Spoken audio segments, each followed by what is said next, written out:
เขาถูกแม่รบเร้าอยู่จึงกล่าวว่าถ้าได้หญิงสาวที่ถูกใจประกอบพร้อมด้วยความงาม5 อย่างก็จักทำตามคำของพ่อแม่พราหมณ์มารดาบิดาถามว่าความงามคืออะไรคือผมงามเนื้องาม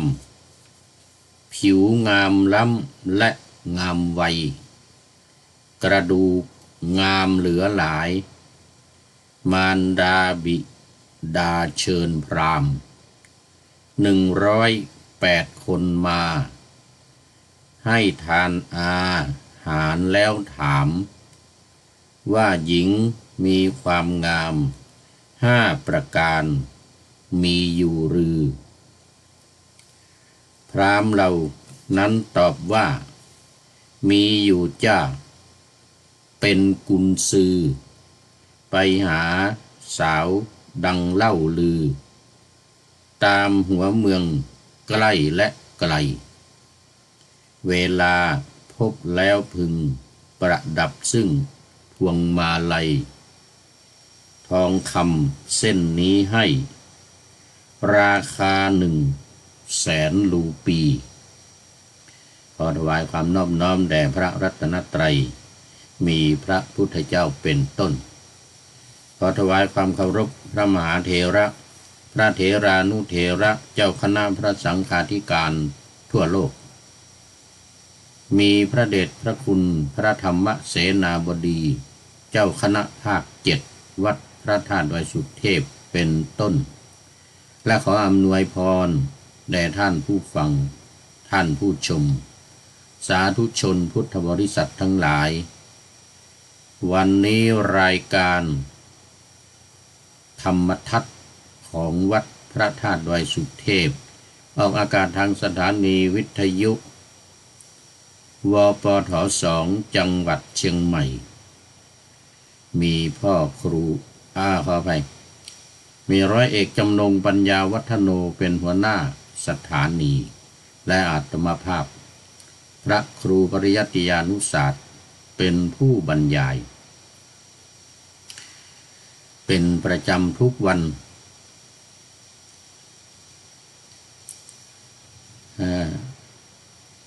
เวลา7:30 น.ถึง8:00 น.สำหรับวันนี้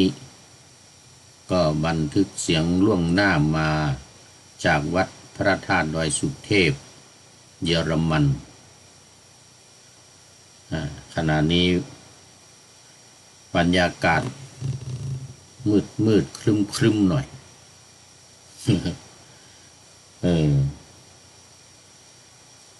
7 องศา7 องศาเซลเซียสแล้วก็สูงสุดผ่านมาแล้วตอนกลางวัน8 องศาเดี๋ยวกลางคืนก็จะลงไปต่ำสุด4 องศาแต่ว่าในห้องนี้กรณีพิเศษหน่อยมันเย็นมันหนาวเพราะว่าไม่มีไฮซุง ไฮซุงก็คือเครื่องทำความร้อนหรือฮีตเตอร์เนื่องจากว่าเป็นห้องเก็บของหาความสะดวกหน่อยเพราะว่าไม่ต้องย้ายไปย้ายมาแต่เมื่องานวันงานที่ผ่านมาวันสงกรานต์นี่ก็ต้องย้ายขึ้นไปหน่อยย้ายอุปกรณ์ต่างๆเหล่านี้ขึ้นไปเพราะว่ามีโยมมานอนห้องนี้มานอนวัดกันเต็มเลยหลายท่านก็ห้องนี้ก็เป็นห้องหนึ่งที่เป็นที่พักของญาติโยมมาทำบุญสุนทานมารักษาศีลมาช่วยงานวัน เสาร์อาทิตย์แต่ว่าเสาร์อาทิตย์ธรรมดาไม่มีไม่มากมีห้องนอนอยู่ข้างบนกรณีมีงานเท่านั้นเองกรณีมีงานวันสงกรานต์ที่ผ่านมาเมื่อวันที่13ก็มานอนกันเยอะที่อยู่ไกลๆ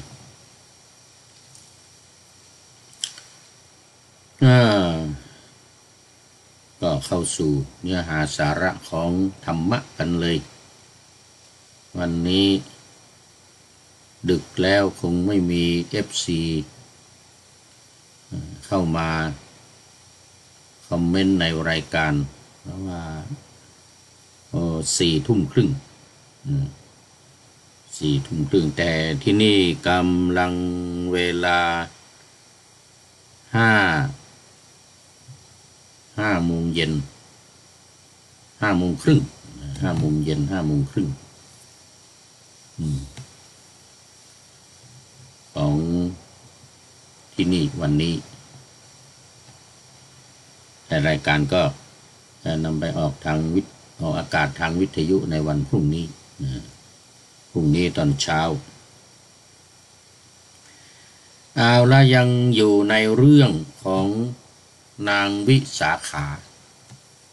ตอนนี้ยังเป็นเด็กหญิงอยู่หญิงสาวโตขึ้นมาแล้วหลังจากที่พ่อเศรษฐีทนนชัยย้ายจากพัทยนครเขตเมืองแคว้นมคธใกล้เมืองราชคฤห์นู่นมาอยู่ที่เมืองสาเกตแคว้นโกศลของพระเจ้าประสิทธิโกศลเจ้าเมืองที่แคว้นมคธนุ่นพระเจ้าพิมพิสารเป็นเจ้าครองนครแล้วก็ที่แคว้นโกศลนี่ก็มีเมืองสาวัตถีเป็นเมืองใหญ่เป็นเมืองใหญ่เป็นเมืองหลวงแต่ว่าเป็นเมืองที่อยู่บ้านนอกคอกนาไม่มีเศรษฐีมหาเศรษฐีร่ำรวยพระเจ้าประสิทธิโกศลก็จึงไปขอเศรษฐีผู้มีบุญร่ำรวยเงินทองมีบริวารมากจากเมืองราชคฤห์มาเป็นต้นมาประกาศไปเมืองต่างๆก็มากันใหญ่เลยทีนี้อยู่ที่เมืองสาวัตถีกลายเป็นเมืองที่มีเศรษฐีมากเป็นหมื่นครอบครัวเป็นหมื่นครอบครัวเพราะว่าคนในเมืองเนี่ยมีมากแต่ว่าพอไปขอเศรษฐีทั้งหลายมาจากเมืองต่างๆก็ยิ่งพาบริวารมากันใหญ่อยู่กันมากมายก่ายกองเลยทีนี้มีประชาชนเป็น4 โกฏ5 โกฏ1 โกฏก็10 ล้าน10 ล้าน4 โกฏ5 โกฏนี่ก็50 ล้านมีประชากรเยอะเหลือเกินมากมายตอนหลังมานี่เศรษฐีมหาเศรษฐีในเมืองเยอะไปหมดเต็มไปหมดเลยแต่ก็มีเนี่ยเศรษฐีผู้มีบุญจากเมืองราชคฤห์เมืองพัทยนครแคว้นมคธ1 ครอบครัวจาก5 ครอบครัวใหญ่ ครอบครัวใหญ่5 ครอบครัวไม่ให้มาเหมือนกันเจ้าเปอร์เซ็นต์ที่กุศลไม่ให้ว่าเพราะว่ามันยุ่งยากมันลำบากขนย้ายโอ้ค่าทาสบริวารเป็นหมื่นอย่างเงี้ยนะ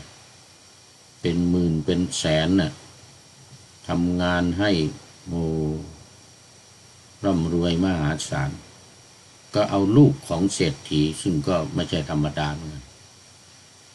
ถนนชัยเศรษฐีนี่เป็นลูกของเมนดกะเศรษฐีจากพัทยานครพระเจ้าเปรตที่กุศลไปขอมาตั้งรกรากอยู่ที่เมืองสาเกตปัจจุบันนี้เขาเรียกเมืองโกนดา30 กิโลเมตรห่างจากเมืองสาวัตถีตามในบาลีนี่ว่า7 โยชน์7 โยชน์มีประมาณ30 กิโลเมตร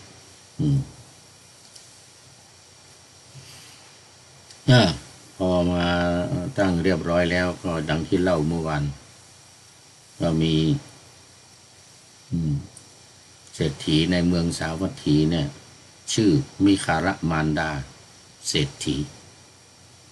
มิคารมารดาเศรษฐีนี่ก็มีลูกชาย1 คนชื่อปุณณวัฒนกุมารปุณณวัฒนกุมารโตขึ้นมาแล้วมีวัยที่จะแต่งงานได้พ่อแม่ก็ขอร้องให้แต่งงานสักทีว่างั้นพ่อแม่จะได้มีคนสืบตระกูลมีลูกมีหลานสืบตระกูลเพราะเราเป็นตระกูลใหญ่ร่ำรวยถูกลบเล่าบ่อยๆก็เลยตกลงท่าว่ามีผู้หญิงสาวงามเขาเรียกเบญจกัลยาณี5 อย่างนะงามมีความงาม5 อย่างนี้ก็จะเอาก็จะแต่งงานนะก็จะทำตามคำขอของคุณพ่อคุณแม่นะยินดีนะต้องหามาให้ได้นะนะมาไม่ได้ก็ไม่เอานะวันนี้เราก็จะมาต่อละทีเนี่ยมาต่อในเรื่องของการไปหาสาวงาม5 อย่าง5 เบญจกัลยาณีที่ว่าค้างไว้เมื่อวานว่ามีอะไรบ้างเนี่ยมีอะไรบ้างวันนี้ก็ป่านหน้าทำมาดไว้แล้วว่าเขาถูกแม่รบเร้าเขาถูกแม่รบเร้าอยู่จึงกล่าวว่าถ้าได้หญิงสาวที่ถูกใจประกอบพร้อมด้วยความงาม5 อย่างก็จะทำตามคำของพ่อแม่ล่ามมารดาบิดาถามว่าความงามคืออะไรคือผมงามเนื้องามผิวงามล้ำและงามวัยกระดูกงามเหลือหลายมารดาบิดาเชิญพราหมณ์108 คนมาให้ทานอาหารแล้วถามว่าหญิงมีความงาม5 ประการมีอยู่ลือพราหมณ์เหล่านั้นตอบว่ามีอยู่จ้ะเป็นกุนซือไปหาสาวดังเล่าลือไปหาสาวดังเล่าลือตามหัวเมืองใกล้และไกลเวลาพบแล้วพึงประดับซึ่งพวงมาลัยทองคำเส้นนี้ให้ราคา100,000 รูปีเอาทองคำเส้นสร้อยคอทองคำให้ไป1 เส้น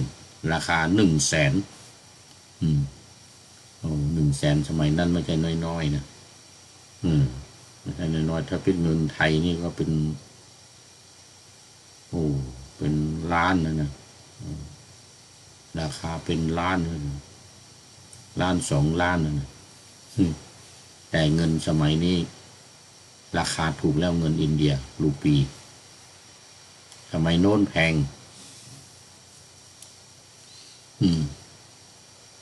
เงินไทยเทียบกับเงินไทยตอนนี้ได้ครึ่งต่อครึ่งกัน100เนี่ย 100 รูปีก็ได้เงินไทย50 บาท50 บาทได้100บางที120บางที130130 รูปี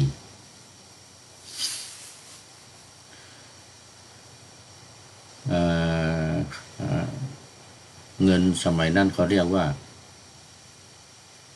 กหาปณะนะกหาปณะ1 กหาปณะนี่โอ้มันแพงกว่ารูปีปัจจุบันมากแพงกว่ารูปีมากในปัจจุบันตอนนั้นมันเงินมันแพงของมันถูกเดี๋ยวนี้ของถูกเงินแพงเดี๋ยวนี้ของแพงเงินถูกนี่นะเอาสร้อยคอทองคำให้ไป1 เส้นราคา100,000 รูปีหรือ100,000 กหาปณะอะไรทำนองนี้นะคราวนี้พราหมณ์ทั้งหลาย8 คนนะแต่งตั้งพราหมณ์ทั้งหมด8 คนทั้งหมดมา108นะจะคัดออก8 คนพราหมณ์ที่มีรู้ลักษณะปุริสลักษณะนารีลักษณะนะน้องเนี่ยนะว่าความงามห้าอย่างเนี่ยนะผมงามเนี่ยนะผมงามแล้วก็เนื้องามก็คือผิวพรรณก็มีผิวอีกผิวงามเนื้องามผิวงามเนื้องามผิวงามแล้วก็วัยงามวัยงามเนื้องามผิวงามวัยงามยังไงผมงามยังไงจะมีอธิบายจะมีอธิบายว่าผมงามเนี่ยนะ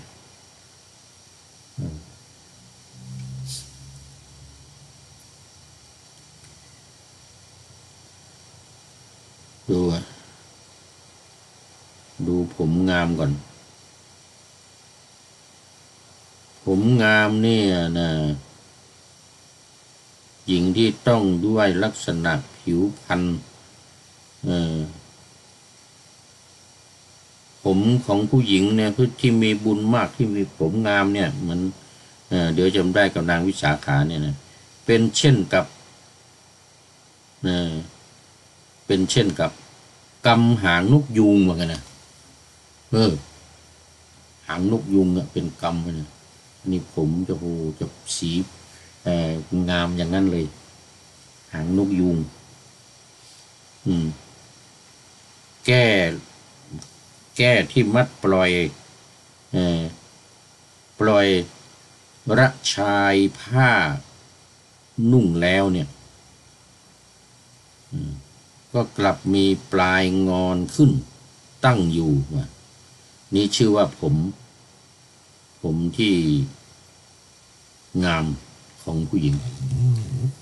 นางวิสาขาเนี่ยจะมีผมหย่อนลงไปข้างหลังเนี่ยจะเกล้าอยู่บนหัวเสร็จแล้วพอปล่อยลงไปเนี่ยจะยาวลงไปถึงน่องเลยยาวลงไปถึงน่องแล้วก็ปลายผมนี่จะงอนขึ้นปลายผมที่หย่อนปล่อยลงไปเนี่ยจะงอนขึ้นถ้าไม่งอนก็ลากดินเลย ถ้าไม่งอนก็ลากดินเลยลงไปถึงน่องนะน่องข้อเท้านู่นนะข้างหลังนี่นะแต่ว่าปลายมันเนี่ยงอนขึ้นมาอันนี้ริมฝีปากเช่นกับ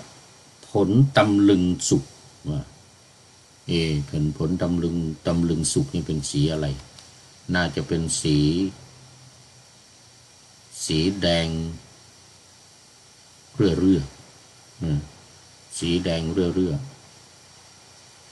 ผลตำลึงสุกถึงพร้อมด้วยสี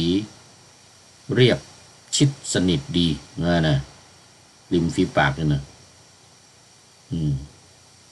อันนี้คือเนื้องามคือมันจะเห็นริมฝีปากเนี่ยเหมือนกับเนื้อเหมือนกับชิ้นเนื้อที่เขาหั่นเป็นชิ้นแล้วก็ ที่วางขายอยู่เนื้อดิบๆเนี่ยดังนั้นริมฝีปากเนี่ยไม่ต้องทาสีไม่ต้องทาลิปสติกนะก็จะมีผิวสวยงามผิวริมฝีปากอันนี้เรียกว่าเนื้องามแล้วก็เรียบชิดสนิทดีเหมือนกันนะไม่ใช่ว่าปากเหวอหวาอย่างนี้ไม่ใช่นะจะเรียบชิดติดกันสนิทนี่ชื่อว่าเนื้องามคราวนี้ฟันขาวเรียบไม่ห่างกันงดงามดุจระเบียบแห่งเพชรที่เขายกขึ้นตั้งไว้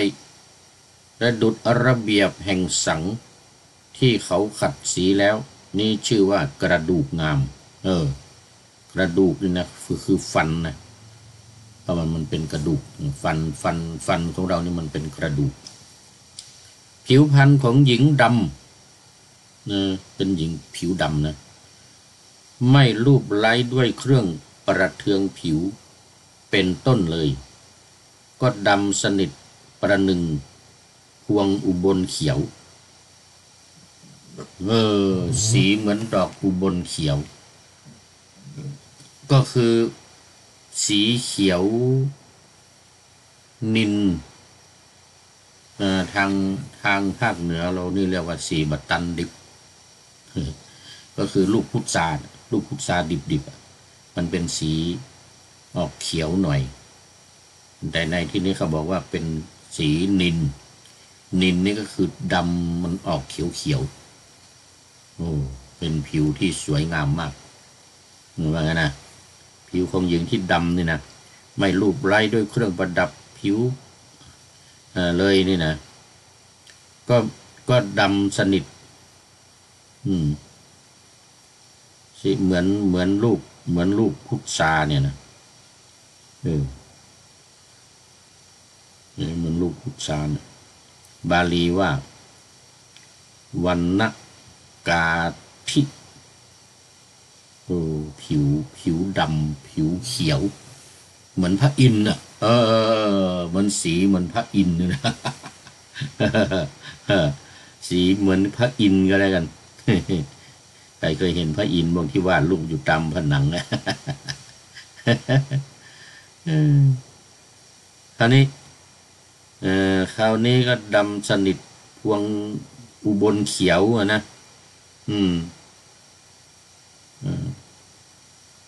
ของหญิงไงขาวประหนึ่งดอกกันนิกานี่ชื่อว่าผิวงามเหมือนกับดอกกันนิกาดอกอุบลเขียวเหมือนดอกกันนิกาก็แลแม้คลอดแล้วตั้ง10 ครั้งก็เหมือนคลอดครั้งเดียวยังสาวพลิ้งเที่ยวนี่ชื่อว่าวัยงามวัยไม่เปลี่ยนวัยไม่เปลี่ยนนางวิสาขาเนี่ยตามประวัติก็ว่ามีลูก36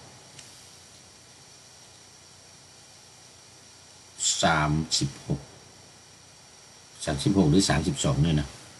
มีลูก32คนหรือ36คนเนี่ยนะแต่ว่าเวลาไปไหนเนี่ยจะไม่รู้ว่าใครเป็นแม่ใครเป็นลูกวัยจะเหมือนกันเลยวัยนี่เหมือนกับท้องไม่ยานเลยเหมือนกับเด็กสาวเลยเราจะรู้ได้ยังไงว่าคนนี้เป็นนางวิสาขาคนนี้เป็นลูกคนนี้เป็นหลานทั้งลูกทั้งหลานนี่เวลาไปนี่จะดูไม่ออกเลยไม่รู้เลยหน้าตานี่เหมือนกับเด็กๆเลยผิวก็สวยแล้วจะรู้ได้ตอนลุกขึ้นเหมือนกันจะรู้ว่าได้นี่คือนางวิสาขาคือแม่คือย่าดูไปกับลูกกับหลานนี่นะเพราะอะไรสังเกตดูว่าเอาก้นขึ้นก่อนเลยนะเวลาลุกขึ้นเอามือแตะลงพื้นแล้วก็เอาก้นขึ้นผู้เฒ่าผู้แก่ผู้เฒ่าผู้แก่เป็นอย่างนั้นเนี่ยเวลา เวลาจะลุกขึ้นนี่จะรู้เลยว่าเป็นเด็กหรือเป็นผู้ใหญ่เป็นเด็กหรือเป็นคนแก่เป็นเด็กก็ลุกขึ้นพรวดเลยเลยไม่ต้องก้มไม่ต้องไปแตะพื้นแต่นางวิสาขาเนี่ยสังเกตดูครับเขาบอกว่าเนี่ยสังเกตดูว่าถ้าเอาก้นขึ้นก่อนเนี่ยนะ เอาก้นขึ้นก่อนเนี่ยโอ้นี่นางวิสาขานะโอ้โหขนาดนั้นเลยอันนั้นมารดาบิดาของนายปุณณวัฒนะเนี่ยก็ส่งพราหมณ์เนี่ยไปที่จะไปหาไปหาแสวงหาผู้หญิงที่สวยงามที่มีสีเหมือนทองคำอย่างที่ว่าเนี่ยนะสีอย่างสีนิลสีดำเนี่ยนะทั้งห้าอย่างในเรื่องเบญจกัลยาณีเนี่ยนะเบญจกัลยาณีเนี่ยนะก็เอาทองคำเป็นมาลัยทองคำเป็นสร้อยมีราคา100,000แล้วก็ส่งให้พราหมณ์ไป8 คนพราหมณ์เหล่านั้นก็ไปยังนครใหญ่ๆต่างๆแสวงหาอยู่ไม่พบเด็กหญิงที่ต้องด้วยลักษณะเบญจกัลยาณีกลับมาถึงเมืองสาเกตโดยลำดับก็ไปตามเมืองน้อยเมืองใหญ่บ้านใกล้บ้านไกลทั้งหลายกลับมาถึงเมืองแล้วก็ไปถึงเมืองสาเกตที่นางวิสาขาอยู่เนี่ยเศรษฐีถนนชัยเนี่ยนะในวันงานนักขัตฤกษ์เปิดจึงคิดกันว่านักขัตฤกษ์มันเป็นงานรื่นเริงประจำปีนะงานรื่นเริงประจำปีเหมือนงานฤดูหนาวบ้านเราการงานของพวกเราเนี่ยคงสำเร็จในวันนี้ว่านะไปในงานนี้แหละมันต้องเจอแน่ว่านะต้องเจอแน่ปรากฏว่าหมดเวลา อันนี้หมดเวลาเลยจะต้องเอาไว้วันต่อไปยังไม่เจอยังไม่ได้เข้าไปในงานรุ่นเริง เอาแล้ววันนี้ต้องขอนำรายการจากท่านผู้ฟังไปก่อนเอาไว้แค่นี้ก่อนขอนำรายการธรรมะทัดไปก่อนแล้วจะย้อนมาใหม่ในวันหลังเพื่อให้ท่านทั้งหลายได้รับฟังพระธรรมเทศนังเหมือนดังเดิมเป็นธรรมะในพระไตรปิฎก3ธรรมบทอันงดงามบรรยายเสริมอธิบายใจความเหมาะมาต่อเติมยกนิทานดั้งเดิมเสริมบทธรรมขอทุกท่านสุขกายสบายใจปรารถนาสิ่งใดอันเลิศล้ำจงเพิ่มพูนตามบุญงามและตามกรรมที่ได้บำเพ็ญไว้ทุกประการขอเจริญพร